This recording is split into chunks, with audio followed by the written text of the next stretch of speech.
So we have Dr. Gauri here now. Her work is it appears to be very interesting to me because as a nutritionist, she has a huge research experience as well as huge clinical experience. So what I want to ask you, Gauri, that this whole science of nutrition or the way we eat our food, can it take care of the side effects that the modern medicine produces in a patient? What would you like to say? Thank you so much for inviting.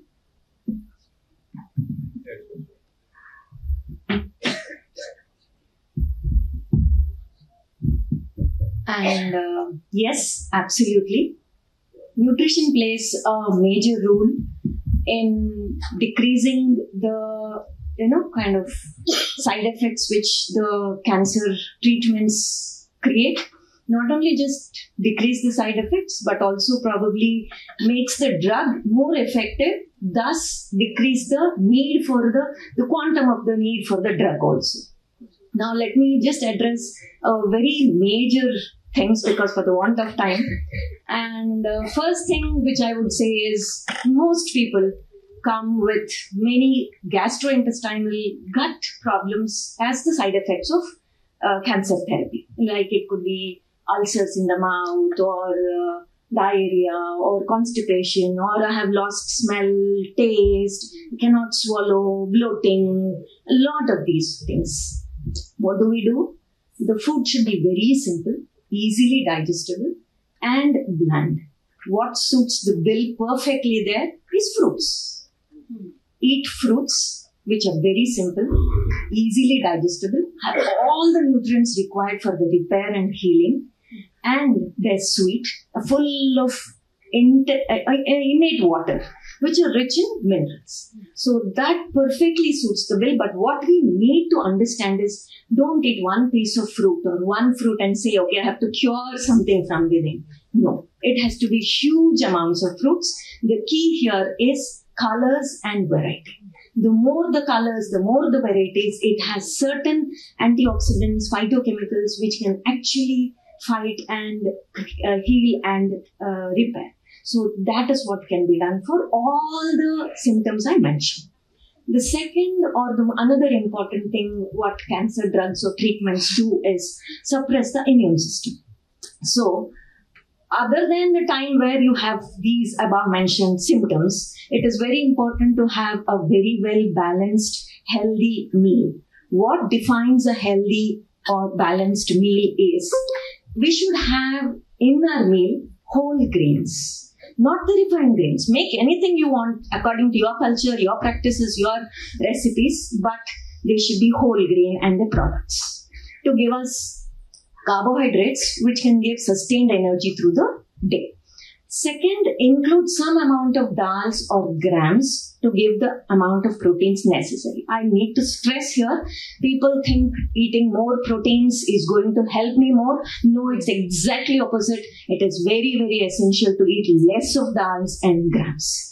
And eat huge amounts of vegetables, green leafy vegetables and fruits, which will give you all the vitamins, minerals, antioxidants and phytochemicals. And coming to the fats, as far as possible, include natural fats in the sense of coconut, copra, til, mustard, or groundnuts and seeds and things like that. Use as less refined or the extracted oil as possible.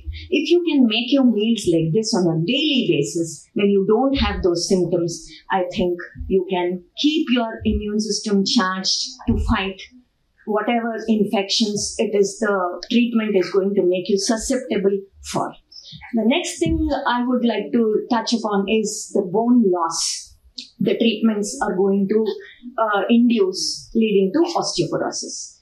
What should be done is, of course, increase the natural foods rich in calcium, like say millets like ragi and the beaten rice, and some of the grams like Bengal gram dal, and all the grams for that matter with the skin, green leafy vegetables, And dry fruits. When I say dry fruits, don't mix it up with nuts. Nuts are different from dry fruits. Fruits which are dried, like pure prunes and plums and dates and raisins and things like that. All of these are rich in calcium. Eat calcium-rich foods is first thing.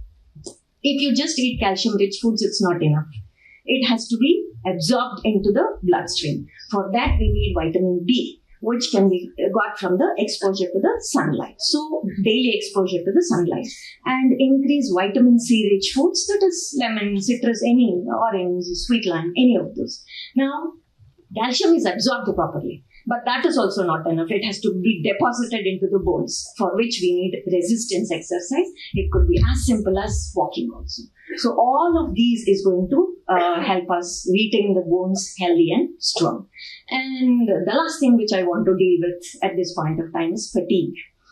Most people, as soon as they are fatigued or they feel very weak, they grab a sweetened drink or something to do with sugar, thinking it's going to give me immediate energy. That's exactly what caused the cancer, and you're going to that as a very, very bad idea. The first thing you need to do is rest. What is the body asking for? Rest. That's all. If you see animals in nature, if you have pets at home, what do they do when they get sick? The first thing they're going to do is just lie down and sleep and sleep and sleep. You even get scared if they're going to die or they're dead already, right? So that way they rest themselves. And they, when they wake up or when they feel little chill in their body, they slowly walk towards the sunlight, lie down there and rest again. It is between the shade and the sunlight they keep resting and sip water in the day. That's exactly what we need to do, heal ourselves. When you are fatigued or you're feeling weak and tired all the time, all you need to do is rest, rest and rest. And sip on water or fresh fruit juices without sweetening with the sugar or tender coconut water. And another important thing we need to observe here is they're going to stop eating. I know oncologists here will be, not agree with me, but yes, this stopping of eating is what triggers off something called autophagy, which has been researched very well and proved. Dr. Rossini has proved in 2016, who got a Nobel Prize, saying autophagy triggers off with fasting. And what is autophagy? All these rogue cells, all these cells where the DNA damage has happened will kill themselves when they don't get the energy. In my medical nutrition school, what I was taught was increase protein, increase calories, but it is wisdom and common sense to think that that is what is feeding cancer and that is what is feeding tumors. So it's very important to practice regular fasting on a daily basis, prevention, not occurring, and cancer. Wherever it is going to help. These are some of the things which I think, for the want of time, I will stop with taking one more minute of yours, telling, see, always a case study which has happened in our own, within myself, is what gives me more confidence to do what I'm doing is right. I had a client who was 41 years old. She's from Surat. When she came to me in September 22, and she had breast cancer. 5 months ago, it was detected and surgery was done, and she was on the cycles of chemo and radiation. She came with all the symptoms I mentioned to you. And nausea, vomiting was huge. What I did, whole food plant-based diet, stopped completely sugar, animal products including dairy products and deep fried foods, and put her on a few therapies where you are exposed to all the natural elements, the Panchabhutas. These are the 3 major things I did with her, slowly, gradually, 5-6 weeks. By the end of 6 weeks, she comes to me saying, I have absolutely no symptoms of anything which was happening except for hair fall. And 23 September, almost a year after she came to me, she goes back and gets all the tests done and all clean. And that is what, of course, all the elements were included with the fasting. She did everything to the T. And this is what is the power of correcting, as all the panelists said, eating, living, and the environment. When we do, it is going to happen, and it is the power of nutrition. Thank you. What is the frequency of fasting? Sorry? What is the frequency of fasting? During cancer, depending on the condition, Of course, lot of things will be there, but for a normal person, our Ekadashi is a great fasting, and our people did it perfectly right? Or if you have obesity, it can be once in a week.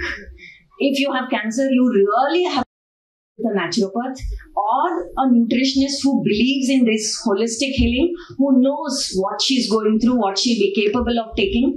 Probably they'll not be able to take immediately as they come to us. I first put her on just fruits and then moved her on to liquids and then moved her on to water. So it has to be in stages. They'll not be able to take, I cannot make a public statement of this is the way to do it. It is not possible. Yeah. So this is the power of working to the power of tea. Whatever, everything that